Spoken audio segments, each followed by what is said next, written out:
यो डिभोसनको केही हप्ता अगाडिबाट हामीले नयाँ जन्म पाएको मानिसको जीवनमा आउने परिवर्तनको बारेमा कुरा गर्दै आएका थियौँ र गएको हप्तासम्म हामीभित्र हुने आत्मिक परिवर्तन मानसिक हिसाबले, भावनात्मक हिसाबले, आत्मिक हिसाबले हाम्रो व्यक्तित्व, आचरण, बानी, व्यवहारमा परिवर्तनको कुरो गर्दै आएका थियौँ। कारण जब मानिसको भित्र परिवर्तन हुन्छ तब उसको बाहिर परिवर्तन हुन्छ, अर्थात् मानिसको भित्री अवस्थाले उसको बाहिरी वातावरण सिर्जना गरेको हुन्छ भन्दै आएका थियौँ। त्यसैको सिलसिलामा आज पनि यो डिभोसनको समयमा मानिसमा नयाँ जन्मले ल्याउने भौतिक परिवर्तनको बारेमा पनि बाइबलले के भन्छ त्यो कुरो हामीले हेर्नु आवश्यक छ। नयाँ गरी जन्मिसकेको मानिसको जीवनमा आउनुपर्ने भौतिक परिवर्तन पनि छन्। जसै उदाहरणको लागि शरीरमा चङ्गाई एउटा प्रमाण हो, परिवर्तन हो। त्यसपछि साथीभाइहरूसँगको जुन प्रकारको सामाजिक सम्बन्ध छ त्यो पनि वास्तवमा भौतिक परिवर्तनमै आउँदछ। हिजो अस्तिका दुश्मनहरू आज मित्रतामा परिणत भए भने त्यो पनि एउटा भौतिक परिवर्तनमा देखा परेको कुरो हो। र त्यसका साथसाथै तपाईँ र मेरो आर्थिक अवस्थामा आउने परिवर्तन पनि नयाँ जन्मकै एउटा पाटो हो। नयाँ गरी जन्मेको विश्वासीको जीवनमा निश्चय नै भौतिक परिवर्तन आउनुपर्छ। विशेष गरी उसको हातको मेहनतमा परमेश्वरले आशिष दिनुहुन्छ। र हिजो अस्ति गरिब कङ्गाल भएर बसेको व्यक्ति थियो भने ख्रीष्ट येशूमा विश्वास गरिसकेपछि उसको कङ्गालीपनबाट उसले छुटकारा पाउनुपर्छ, गरिबीपनबाट उसले छुटकारा पाउनुपर्छ। र त्यो पाउनको लागि मुख्य कारक तत्त्व भनेको नै उसको नयाँ गरी जन्मेको जुन अनुभव छ, नयाँ गरी जन्म भएपछि आउने परिवर्तनकै कारण अथवा भित्री परिवर्तनकै कारण उसको बाहिरी भौतिक परिवर्तन पनि आउनुपर्छ। हिजो अस्ति जाँड रक्सी खाएर जीवन बर्बाद गर्ने व्यक्ति जब ख्रीष्ट येशूमा आउँदछ उसले त्यो कुलतलाई छोड्छ र अनावश्यक रूपले नष्ट भइरहेको रुपियाँ पैसाले अब उसको परिवारमा उन्नति र प्रगतिका दिन आउन सक्छन् भने त्यसपछि उसले आफ्नो काममा पनि बडो दिलो ज्यानले मेहनत गर्छ, परिश्रम गर्छ। फलस्वरूप उसको भौतिक क्षेत्रमा पनि परिवर्तन आउँदछ। र यदि नयाँ गरी जन्मेको अवस्थामा ऊ एउटा धनाढ्य व्यक्ति थियो, उसँग प्रशस्तै संसारको भौतिक सम्पत्ति थियो भने पनि अब त्यो भौतिक सम्पत्तिले उसमा वास्तविक सन्तुष्टि दिन्छ। हिजो अस्ति जति थुपार्दा पनि नपुग्ने व्यक्ति अब ऊ उदार चित्तको आफूसँग भएको श्री सम्पत्तिबाट परमेश्वरलाई महिमा दिनुका साथसाथै दुखी गरिबको सेवाको लागि, चर्चको सेवाको लागि आफ्नो हात अगाडि बढाउन सक्छ। यसकारण नयाँ गरी जन्मेको व्यक्तिको जीवनमा आत्मिक र भौतिक परिवर्तन आउनुपर्छ। त्यसैको सेरोफेरोमा आज बाइबलले गरिबीलाई कसरी हेरेको छ भनेर हामी केही समय हेर्ने प्रयास गर्नेछौँ। तपाईसँग बाइबल अवश्य पनि छ होला, छैन भने पनि लेखेर राख्नुहोस् अथवा पल्टाएर राख्नुहोस्। म धेरै पदहरू हेर्दै जानेछु। सकेको खण्डमा म स्क्रिन सेयर गर्छु, तर मिलेको मिलेन यो अप्ठ्यारो भइरहेको थियो। बाइबल र गरिबीको कुरो गर्दाखेरि आत्मिक जन्मले ल्याउने परिवर्तनको एउटा मुख्य पाटो हो। दोस्रो कोरिन्थी 5:17 के भन्छ? यसकारण कोही ख्रीष्टमा छ भने त्यो नयाँ सृष्टि हो, पुरानो बिति गएको छ, हेर नयाँ आएको छ। यो केवल आत्मिक नयाँपन मात्र नभएर यो भौतिक क्षेत्रमा पनि देखा पर्ने नयाँपन हो। सबै कुराहरू नयाँ भएका छन्। हिजो अस्ति संसारलाई हेर्ने दृष्टिकोण जसरी परिवर्तन भएको छ, अब त्यो संसार पनि परिवर्तन हुँदैछ।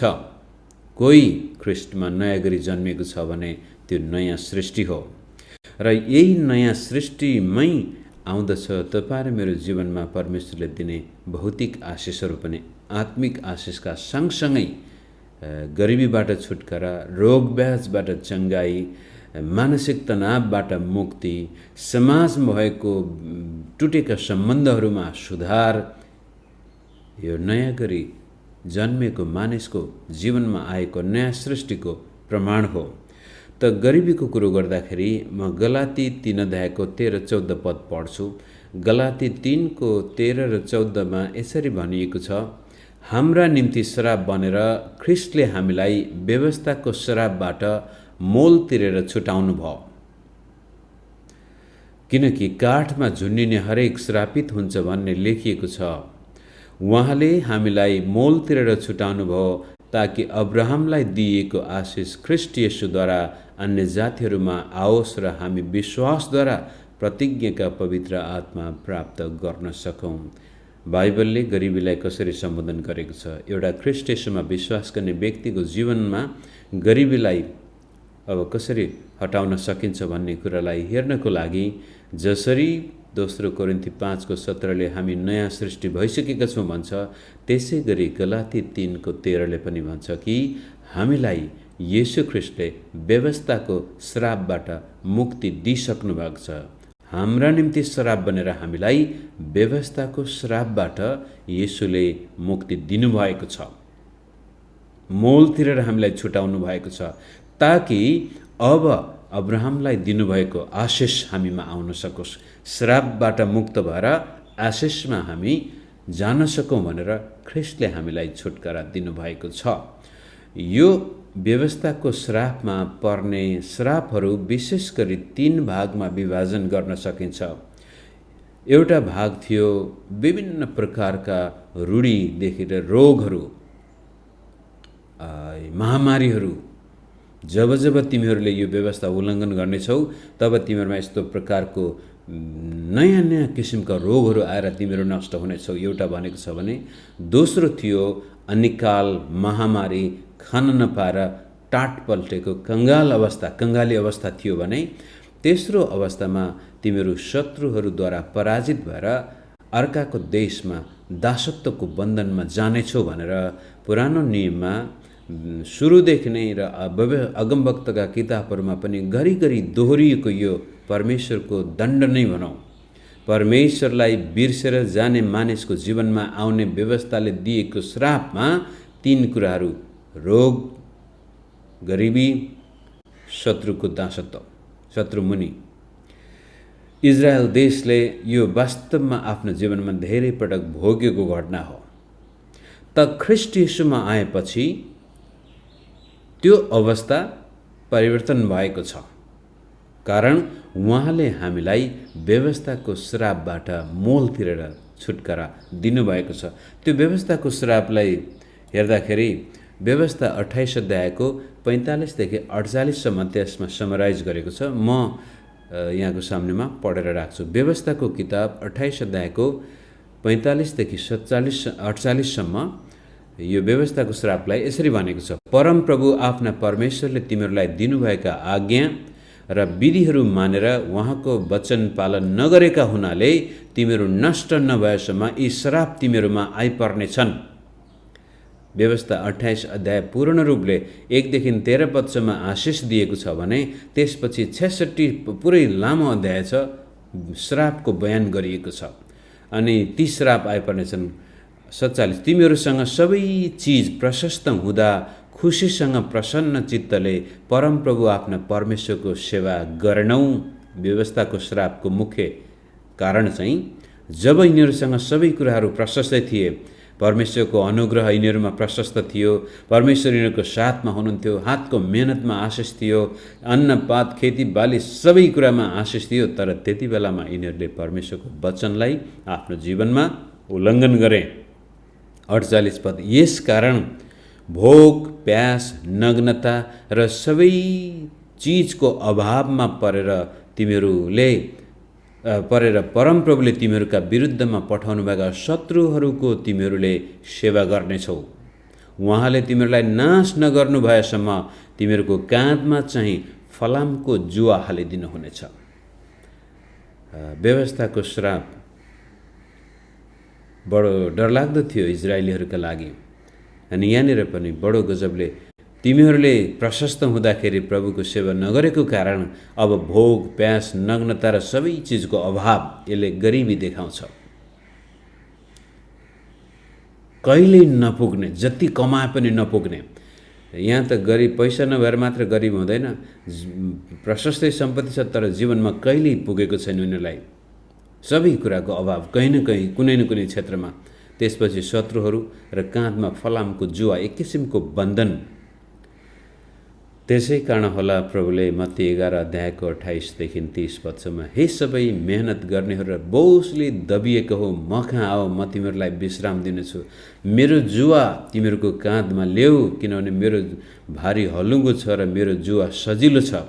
तर ख्रीष्ट येशूलाई इन्कार गरेर परमेश्वरको वचनलाई लत्याएर परमेश्वरले दिएका आशिषको व्यवस्था गरेर कोही व्यक्ति बस्दछ भनेदेखि त्यसपछि उसको जीवनमा आउन सक्ने भौतिक जुवा, बन्धन, भारी बोझ र जसलाई चाहिँ यहाँ व्यवस्थाको श्रापमा समावेश गर्दाखेरि फलामको जुवा काँधमा राखिएको छ, शत्रुको दासत्वमा गएका छन् र सबै कुराको अभाव नै अभाव छ। त्यो अभावबाट मुक्ति दिनको लागि ख्रीष्ट येशूले त्यसको पुरा मूल्य चुकाइसक्नु भएको तथ्यमा हामीले विश्वास गर्नुपर्ने हुन्छ। गलाती 3को 13-14 पद। गलाती 3को 13-14 मात्र नभएर दोस्रो कोरिन्थी 8 अध्यायको 9 पदमा पनि तपाईँले हेर्नुहोस्, दुईटा अध्याय छन् जुन अध्यायले विश्वासीहरूको भौतिक जीवनलाई सम्बोधन गरेको छ। दोस्रो कोरिन्थी 8को 9ले यसरी भन्छ, किनकि हाम्रा प्रभु येशू ख्रीष्टको अनुग्रह तिमीहरूलाई थाहा छ, उहाँ धनी हुनुहुन्थ्यो तरै पनि तिमीहरूका खातिर उहाँ गरिब हुनुभयो ताकि उहाँको गरिबीबाट तिमीहरू धनी हुन सक। प्राय मण्डलीमा यो पदलाई प्रचार गरिँदैन, कारण यसमा गरिब र धनीलाई सम्बोधन गरी गरिब धनी हुने कुरा बताइएको छ र हाम्रो मण्डलीहरूमा प्रायजसो आत्मिक कुराहरूलाई हामी बढी जोड दिन्छौँ। तर दोस्रो कोरिन्थी 8 र 9 अध्यायले यो रुपियाँ पैसालाई सम्बोधन गरेको छ। फलस्वरूप रुपियाँ पैसालाई सम्बोधन गर्दाखेरि हामीलाई कता कता अप्ठ्यारो लाग्छ। यहाँ त फेरि बडो स्पष्ट भाषामा नै यो येशू प्रभु हाम्रो लागि गरिब हुनुभएको ताकि हामी हाम्रो गरिबीबाट मुक्ति पाउन सकौँ भन्ने कुरा उहाँको अनुग्रह मुनि राखिएको कारण धेरै पटक विश्वासीले यो पदलाई न त आफ्नो प्रार्थनामा समावेश गर्न सक्छन्, न पास्टरले मण्डलीमा खुलस्त रूपले प्रचार गर्न सक्छ। कता कता रुपियाँ पैसा कुरा गर्ने बित्तिकै विभिन्न प्रकारका आरोप प्रत्यारोपहरू लगाइन्छन्। त तपाईँ र म हाम्रो जीवनमा भौतिक परिवर्तन चाहन्छौँ भने यो पद पनि अत्यन्त महत्त्वपूर्ण पदमा आउँछ। प्रभु तपाईँले मेरो गरिबी पनि बोक्नुभयो, जसरी गलाती 3को 13मा मेरा श्राप बोकेर आशिषमा ल्याउनु भयो। अब त्यसको अझ नजिकबाट बयान गर्दाखेरि त्यो श्रापमा पर्ने गरिबी पनि प्रभुले बोक्नु भएको कारण आज म गरिबीको जुवा बोक्नुपर्ने बाध्यतामा म छैन भनेर त्यो विश्वास हामीमा जबसम्म उत्पन्न हुँदैन तबसम्म हामीसँग रुपियाँ पैसा प्रशस्तै हुनसक्छ, तर गरिबीको आत्माले नछोडेको हुनसक्छ। म भन्ने गर्छु, गरिबी कहिले पनि पकेटमा लाग्दैन, ब्याङ्कमा लाग्दैन, खेतीपातीमा लाग्दैन। गरिबी मगजमा लाग्छ, सोचमा लाग्छ, पहिला विचारमा लाग्छ पहिला। त हाम्रो सोच विचारबाट गरिबीलाई हटाउनको लागि येशू ख्रीष्टले हाम्रो लागि गर्नुभएको तथ्यलाई हामीले स्वीकार गर्नु पर्यो र हाम्रो मन मस्तिष्कमा यो गढिनु पर्यो कि होला मसँग आज खान लाउन नपुगे पनि म गरिब होइन, किनभने ख्रीष्ट येशूले मलाई मेरो गरिबीबाट मुक्ति दिइसक्नु भएको छ। जसरी मेरा पापबाट मलाई मुक्ति दिएर आज मलाई परमेश्वरको धार्मिकता बनाउनु भएको छ, त्यस्तै किसिमले मेरो गरिबीबाट येशू प्रभुले छुटकारा दिइसक्नुभयो। यो कुरो मलाई भन्न मन लाग्छ, किनभनेदेखि नेपालको परिवेशमा विशेष गरी आज गरिबीले धेरैलाई सताएको छ। गरिबीकै कारण नै त हो आज नेपालबाट लाखौं युवा युवतीहरू विदेशमा काम गर्नु परेको छ। परिवार डमाडोल भएको छ, लग्न स्वास्नी बीचको सम्बन्धमा आगो लागेको छ, छोराछोरीले आमा बाबुलाई राम्रोसँग चिन्नै पाएका छैनन्। यो सबै गरिबीकै कारण हो।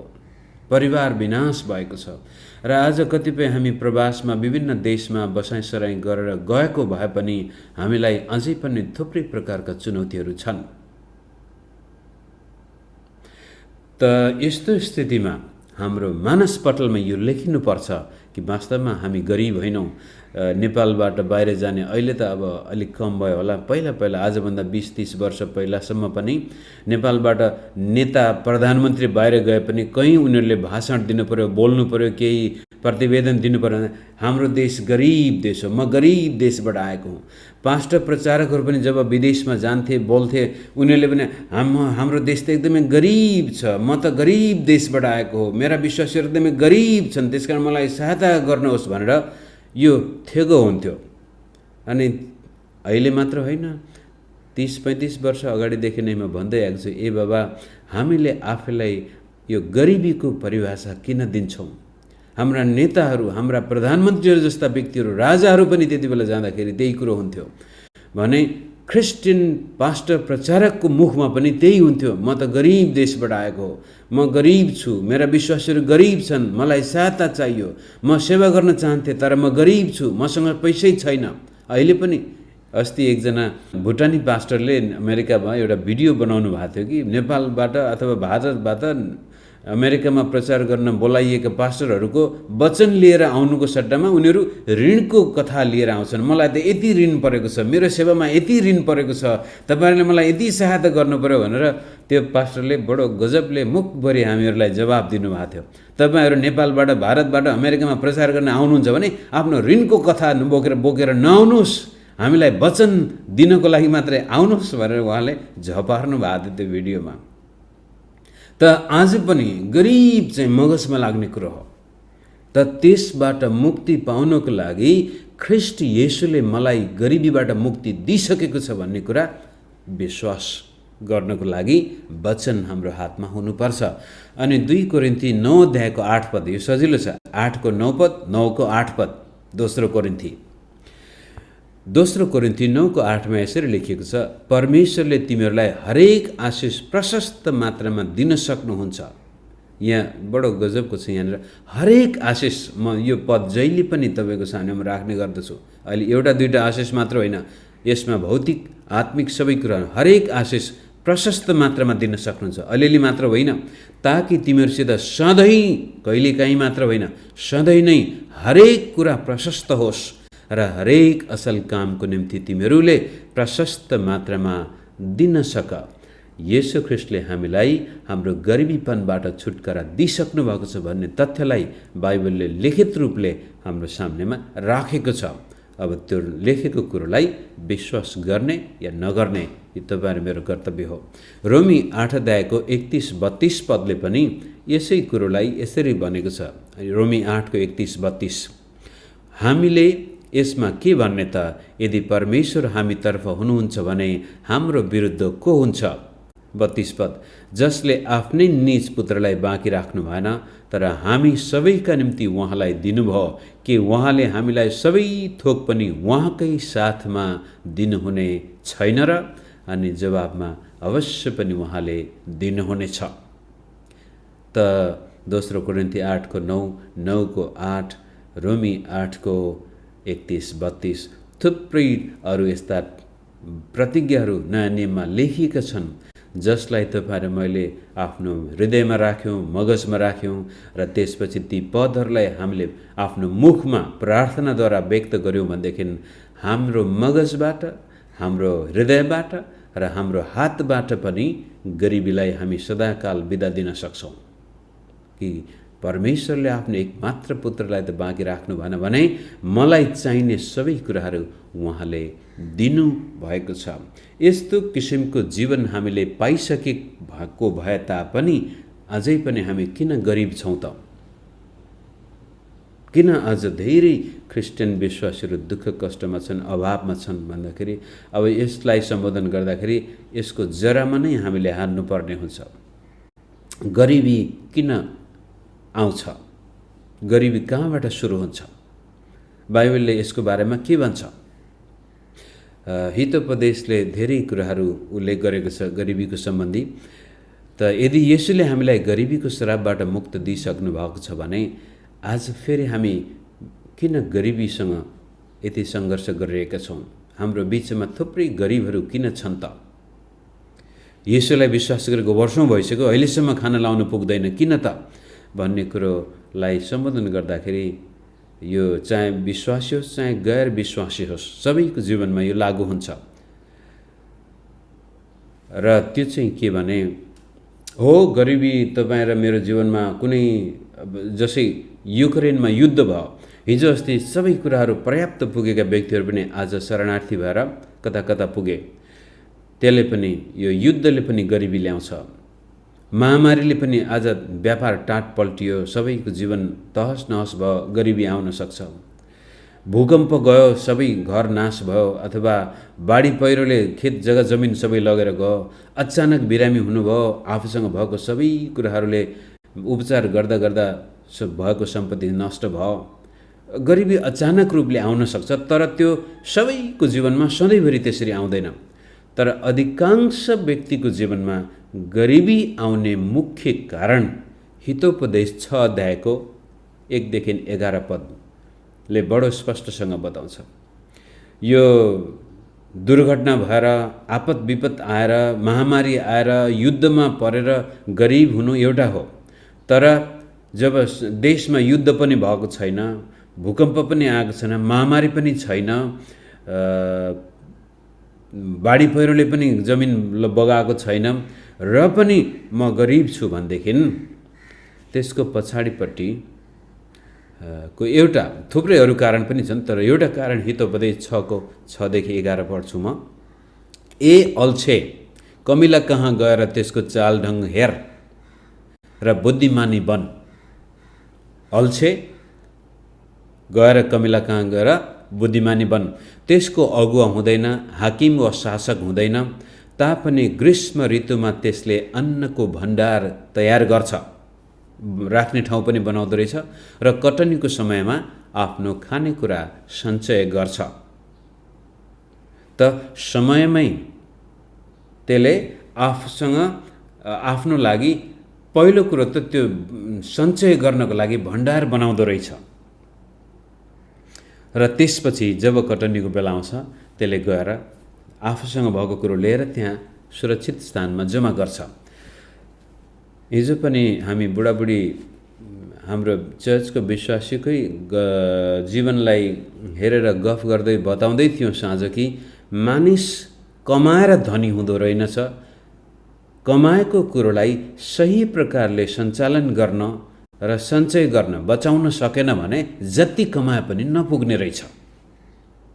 याद गर्नुहोस्, कमाएर मात्र मान्छे धनी हुँदैन, कमाएको चिजलाई पर्काउन सक्नु र त्यसपछि त्यसबाट सही प्रकारले सञ्चय गर्न सक्नु पनि सम्पन्नताको एउटा महत्त्वपूर्ण पाठ हो। अब कमाउनको लागि त मुख्य कुरो यही अल्छे भनेर त्यहाँ सम्बोधन गरेको छ 6 पदमा, 9 पदमा पनि हेर्नुहोस्। ए अल्छे, त कहिलेसम्म सुतिरहन्छस्, त कहिले आफ्नो निन्द्राबाट जाग्छस्। क्षणिक सुताई र क्षणिक उगाइले, हात बाँधेर केही बेरको आराम गराइले दरिद्रता अथवा गरिबी तमाथि डाकु झैँ र अभाव चाहिँ हतियार भिरेको मानिस झैँ आइलाग्नेछ। त गरिबीको सुरुवात अल्छेपनबाट निश्चय नै सुरु हुन्छ। अनि यो अल्छेपन खाली शारीरिक मेहनत नगर्ने व्यक्ति मात्र नभएर बौद्धिक मेहनत पनि नगर्नुपर्ने। जस्तै 6 पदमा ए अल्छे, कमिला कहाँ गएर त्यसको चालढङ्ग हेरेर बुद्धिमानी बन। पहिलो कुरो त हामी मेहनती हुनु पर्यो ज्ञान आर्जन गर्नको लागि, बुद्धि आर्जन गर्नको लागि। जब मान्छे अध्ययन नै गर्दैन, विचारै गर्दैन, म गरिब छु मात्रै भन्छ, जहिले पनि अरूले देला र खाउँला भन्ने अवस्थामा जब कोही व्यक्ति पुग्छ भने त्यो कहिल्यै आफ्नो गरिबीबाट मुक्ति पाउन सक्ने अवस्थामा जान सक्दैन। त पहिलो कुरो यो अल्छेलाई भनिएको छ, गएर अध्ययन गर, बुद्धि प्राप्त गर, विचार गर, आफ्नो परिस्थितिको अध्ययन गर र आफ्नो परिस्थितिमा अब आफ्नो अवस्थालाई कसरी त सुधार्न सक्छस्, पहिला दिमागमा त्यो कुरो पस्नु पर्यो, भित्र चाहना हुनु पर्यो कि म मेरो गरिबीबाट मुक्ति हुन चाहन्छु। त अब म के गर्न सक्छु त भनेर त्यसको सही प्रकारको अध्ययन गरेर आफ्नो जीवनलाई उसले वास्तविक रूपले देख्छ भने त्यसपछि अब उसले मेहनत गर्नु पर्यो। त गरिबीको सुरुवात अल्छेपन अल्छेपन भन्ने बित्तिकै खालि काम मात्र नगर्ने, दिमाग पनि सोच्ने मतलबै न, एक छाक खाना पाएपछि पुग्यो उसलाई, भोलि के गरौँला मतलब छैन। हुन त बाइबलले भोलिको लागि चिन्ता नगर भनेको छ। त्यसको मतलब मेहनत नै नगर्नु, अध्ययन नै नगर्नु, विचारै नगर्नु भनेको होइन। हाम्रो जीवनमा, हाम्रो मगजमा योजनाहरू, उद्देश्यहरू, लक्ष्यहरू छैनन् भनेदेखि हामी कहिले पनि आफ्नो गन्तव्यमा पुग्नै सक्दैनौँ। त्यो एक किसिमको गरिबीको सुरुवात अल्छेपनबाट आउँछ। जब कोही व्यक्ति गरिब हुन्छ त्यसपछि उसलाई जहिले पनि गरिब अवस्थामा राखिराख्नको लागि अब अरू कुराहरू पनि त्यहाँ कार्यरत हुन्छन्। जसै हितोपदेश 13:23 यसरी भनेको छ,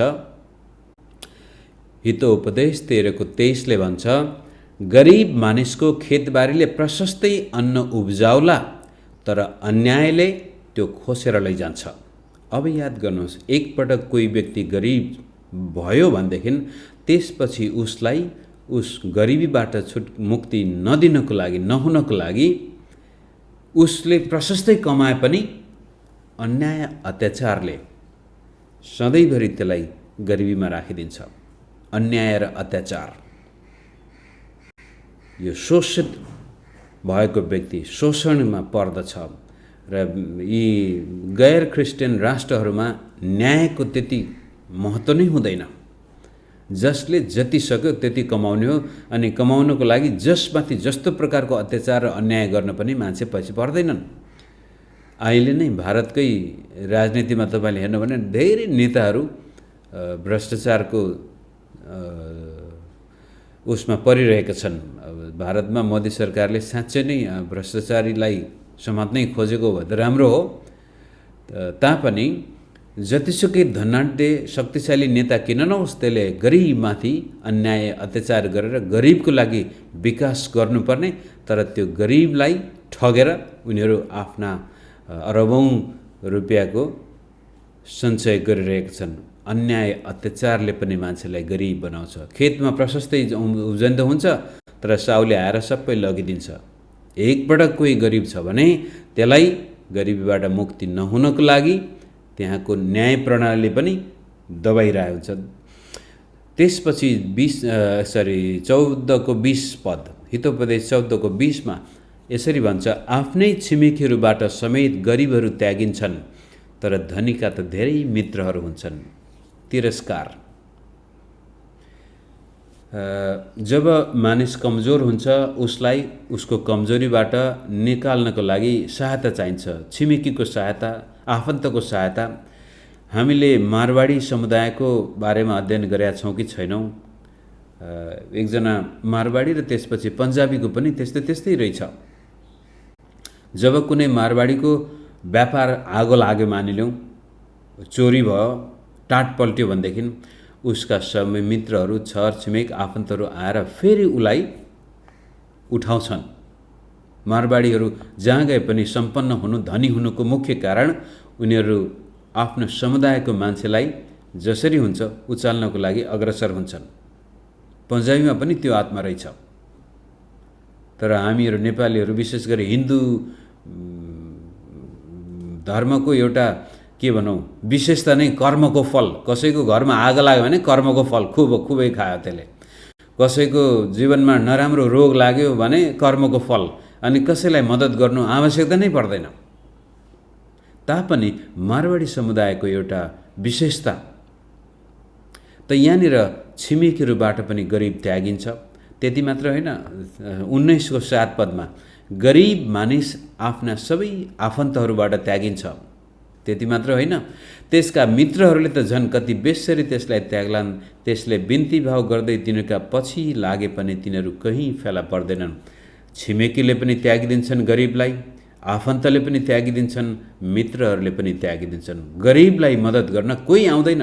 त भन्न खोजेको कुरो अल्छीपनबाट गरिबी सुरु भयो अथवा कुनै भवितव्यले पनि गर्दाखेरि गरिब भयो भनेदेखि अब त्यसपछि त्यो व्यक्तिलाई सधैँभरि गरिब भइराख्नको लागि अन्याय अत्याचार, त्यहाँको समाज, त्यहाँको धार्मिक, राजनैतिक, सामाजिक परिपाटीले दबाइरहेछ भनेदेखि त्यसपछि उसको छिमेकी, आफन्त र मित्रहरूले पनि उसलाई सधैँभरि गरिब अवस्थामा नै राखिदिन्छन्, उकास्न चाहँदैनन्। त्यसपछि अर्को एउटा पद पढौँ, हितोपदेश 10:15। गरिबी वास्तवमा कति हानिकारक छ भन्ने कुराहरू, गरिबीले हामीलाई कस्तो दुःखमा लैजान्छ भन्ने कुरा। धनीको धन नै तिनीहरूका निम्ति बलियो सहर हो, तर दरिद्रताले असहायहरूको पतन हुन्छ। सम्पत्तिवालाहरू जसै धनीहरू प्राय घर बनाउँदाखेरि पनि बाढी आउने ठाउँमा घर बनाउँदैनन्। जब आसाममा हामी बस्छौँ, यहाँ वर्षेनी बाढी आउँछ, मर्नेहरू बग्नेहरू सबै गरिब हुन्छन्। धनीहरू त राम्रो ठाउँमा घर बनाएको हुन्छ, गरिब नै हुन्छन्। अब महामारी नै आयो भने पनि दुःख पर्ने गरिब नै हो, मर्नेहरू गरिब नै हुन्छन्। युद्ध आयो भने पनि धनीहरू हुने खानेहरू कसरी उनीहरू भाग्न सफल हुन्छन्, मर्नेहरू गरिब नै हुन्छन्। त गरिबको पतन विभिन्न प्रकारले हुन्छ। गरिबलाई माथि नउठोस् भनेर यो संसारको रीति नै, चलन नै यस्तो छ कि गरिबको पतन हुन्छ। सम्पत्ति हुनेवालाहरूको उनीहरू सजिलै आफूलाई उद्धार गर्न सक्छन्। मानिलो डरलाग्दो रोग लाग्यो भनेदेखि सम्पत्ति हुनेहरू गएर उपचार गर्न सक्छन् महँगो अस्पतालमा, तर गरिब त्यो रोग पालेरै बस्नुपर्ने हुन्छ। त्यस किसिमले बाइबलले गरिबीलाई कहिले पनि प्रशंसा गरेको छैन। हो, कुनै कुनै ठाउँमा यसरी भने, हे परमेश्वर, म दुष्ट हुनुभन्दा गरिब बनाउनुहोस्, मैले अरूमाथि अत्याचार गरेर बेसरी धन कमाउनुभन्दा बरु मेहनत गरेर एक छाक खान पुगोस्। त्यो पापको तुलनामा, दुष्टताको तुलनामा गरिब हुनु ठिक छ भने तापनि गरिबी आफैमा चाहिँ यो कहिले पनि प्रशंसनीय कुरो छैन बाइबलको अनुसार। त तपाईँ र मेरो जीवनमा परमेश्वरले दिएको आशिषलाई हामीले पूर्ण रूपले उपभोग गर्ने हो भनेदेखि हाम्रो मगजमा लागेको गरिबी निस्किनु पर्छ। र त्यसपछि अब यो हामी गरिबीको रेखामुनि गइसकेका छौँ भनेदेखि त्यसबाट कसरी छुटकारा पाउने त भनेर पनि केही पद पढेर म आज रोक्न चाहन्छु। पहिलो कुरो, हितोपदेशलाई नै हेरौँ। 22 अध्यायको 4 पदले भन्छ, यो प्राय सबैको कण्ठ गरेकै पद हुनसक्छ।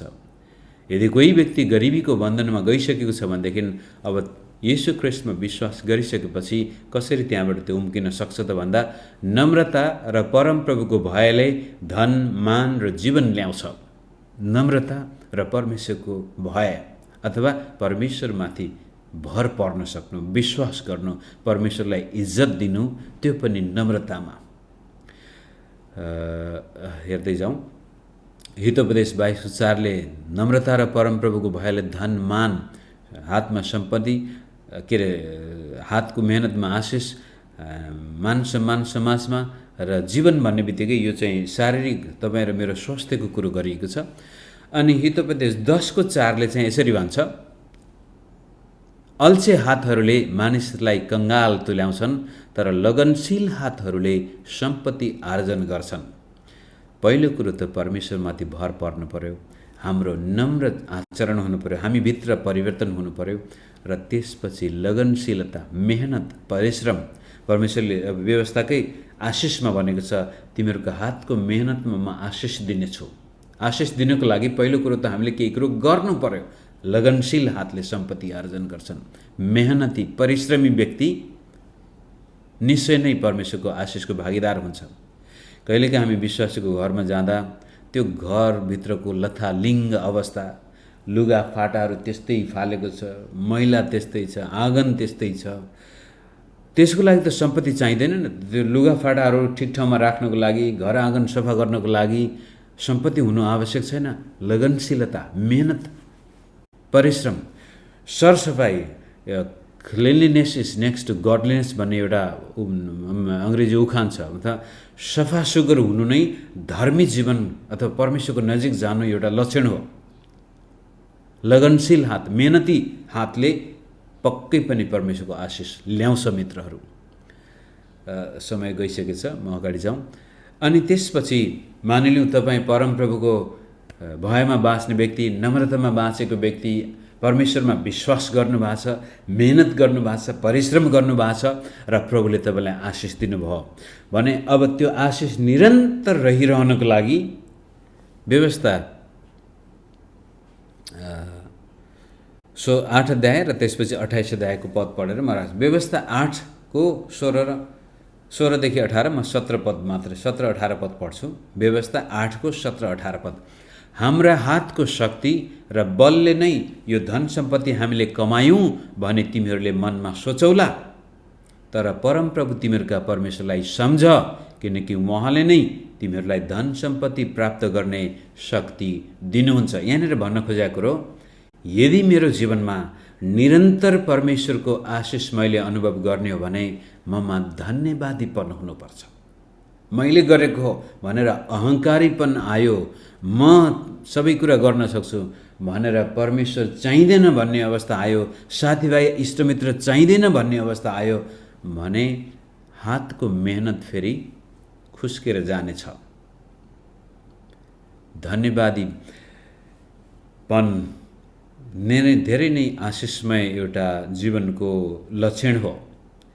त यदि तपाईसँग प्रशस्तै सम्पत्ति छ, तपाईको स्वास्थ्य ठिक छ, तपाईसँग सबै साथीभाइ इष्टमित्रहरू छन् भने त्यति बेलामा हे परमेश्वर, यो मेरो कारण होइन, यो तपाईको कारण हो। कारण ख्रीष्ट येशू तपाईले मेरो हातको मेहनतमा आशिष दिनुभयो, मलाई शरीरमा स्वास्थ्य दिनुभयो, मेरो मगजमा ज्ञान बुद्धि हालिदिनु भयो, मलाई यो मौका दिनुभयो, मलाई यो राम्रो जागिर जुटाइदिनु भयो, अथवा मेरो व्यवसाय फर्स्ट आयो, यो राम्रो भयो। त्यसले गर्दाखेरि परमेश्वर म यहाँसम्म आइपुगेको छु भनेर परमेश्वरप्रति धन्यवादी र त्यसपछि साथीभाइ इष्टमित्र घर परिवारको सहायता आएको थियो, कुनै व्यक्तिले तपाईँलाई मद्दत गरेको थियो भने पनि धन्यवादी हुन चाहिँ हामीले बिर्सनु हुँदैन। हामीले कसैलाई सहायता गरेका छौँ भने हामीले बिर्सनुपर्छ। मैले गर्दाखेरि त्यो भएको हो भन्ने आत्मा छ भने तपाईँको वास्तवमा त्यो कुनै अर्थ रहँदैन। तर कसैले तपाईँलाई सहायता गरेको छ भने तपाईँले त्यो व्यक्तिलाई बिर्सनुहुन्न। याद गर्नुभयो? मानिलिउँ मैले कसैलाई सहायता गर्दैछु, त्यो व्यक्ति भोलि गएर सफल भयो भने मैले बिर्सनुपर्छ। तर मलाई कसैले सहायता गरेको कारण म माथि उठेको छु भनेदेखि मैले त्यो व्यक्तिलाई कहिले पनि बिर्सनुहुन्न। धन्यवादी व्यक्तिले बिर्सदैन।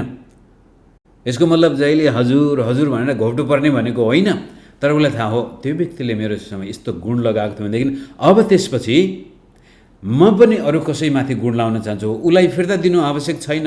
अब भोलि दुःखमा पऱ्यो भनेदेखि निश्चय नै उसलाई पनि उचाल्नुपर्छ। तर अब म पनि यस्तै प्रकारले अरू दुःखी गरिबलाई पनि म उचाल्न चाहन्छु। धन्यवादी व्यक्तिले त्यो गर्छ। त्यसपछि व्यवस्था 28:47 जो पहिला पनि हामीले पढ्यौँ, तिमीहरूसँग सबै चिज प्रशस्त हुँदा खुसीसँग प्रसन्न चित्तले परमप्रभु आफ्ना परमेश्वरको सेवा गरेनौ। त्यसै कारण अब तिमीहरूमा भोक प्यास र सबै कुराको अभाव आएको छ। अर्थात् यो उदार चित्तको कुरो, खुसीसँग प्रभुको सेवा गर्ने व्यक्ति, उदार चित्तले अरूलाई सहायता गर्ने व्यक्ति हामी बन्न सक्यौँ भनेदेखि परमेश्वर गरिबको पक्षमा उभिनुहुन्छ, कमजोर व्यक्तिलाई उचाल्नुहुन्छ र हामीसँग सबै कुराहरू प्रशस्त हुनेछन्। भजन सङ्ग्रह 23 भजन सङ्ग्रह 1 पनि हामी भजन सङ्ग्रह 23 पनि परम प्रभु मेरो गोठालो हुनुहुन्छ, मलाई कुनै कुराको अभाव हुँदैन र म जे गर्दछु त्यसमा म सफल र फलिफाप हुन्छु भन्ने प्रतिज्ञा त्यहाँबाट आउँदछ। मैले समय लिए तापनि आजको यो विषय मुख्य गरी आत्मिक जन्म पाएको व्यक्ति, नयाँ गरी जन्मेको व्यक्तिको आत्मिक परिवर्तन, मानसिक परिवर्तन, भावनात्मक परिवर्तनका साथसाथै भौतिक परिवर्तन पनि आउँछन् र त्यसमध्ये गरिबीपनबाट पनि त्यो व्यक्तिले छुटकारा पाउँदछ। उसको मगजमा लागेको गरिबी पहिला छुटकारा हुन्छ र त्यसपछि उसको हातमा लागेको गरिबी पनि छुटकारा हुन्छ र त्यो निरन्तर आशिषमा रहिरहनको लागि नम्रतामा, धन्यवादी र उदार चित्तको, त्यसपछि आफ्नो मुठी चाहिँ बाँधेर राख्ने होइन, मुठी खोल्ने व्यक्ति। जब हामी उदार चित्तले दिन सक्छौँ, सहायता गर्न सक्छौँ, परमेश्वरले उदार चित्तको व्यक्तिलाई अझ बढी आशिष दिनुहुन्छ र त्यो व्यक्ति त्यसपछि गरिब ऊ हुँदैन, गरिब भन्न मिल्दैन उसलाई। यदि सम्पत्ति नभए पनि ऊ एउटा उदार चित्तको व्यक्ति, धन्यवादी व्यक्ति, नम्र व्यक्ति छ भनेदेखि उसको जीवनमा परमेश्वरले आफ्नै किसिमको आशिष लिएर आउनुहुन्छ। फेरि छोटो उदाहरण दिएर भन्छु। कोरोना महामारी आउनुभन्दा अगाडिदेखि नै पनि मेरो श्रीमतीले कुनै एउटा व्यक्तिलाई विभिन्न प्रकारले सहायता गरिराख्थ्यो, कारण त्यो परिवार एकदमै गरिब थियो। तर अरू व्यक्तिले पनि सहायता गरेको छ, तर त्यो व्यक्तिको मुखबाट कहिले पनि धन्यवादीपन निस्कदैन। उल्टै त्यसले मलाई यति मात्रै सहायता गर्यो भनेर अझै खोज्दाखेरि जति दिए पनि त्यो कहिले नपुग्ने त्यो व्यक्तिलाई। जतिले सहायता गर्यो कसैसँग धन्यवादीपन छैन। फलस्वरूप त्यो जीवन एकदमै दिनानुदिन दुःखपछि दुःख गइरहेछ र हामी थाकिसकेका छौँ। कहिलेकाहीँ मान्छेले सहायता गरेर जति सहायता गरे पनि हुँदैन, तर धन्यवादी छ, नम्र छ, उदारचित्तको छ भनेदेखि परमेश्वरले थुप्रै मानवीय सहायताका साथसाथै अलौकिक सहायताबाट पनि त्यो व्यक्तिको भौतिक जीवनमा परिवर्तन आउँछ नै।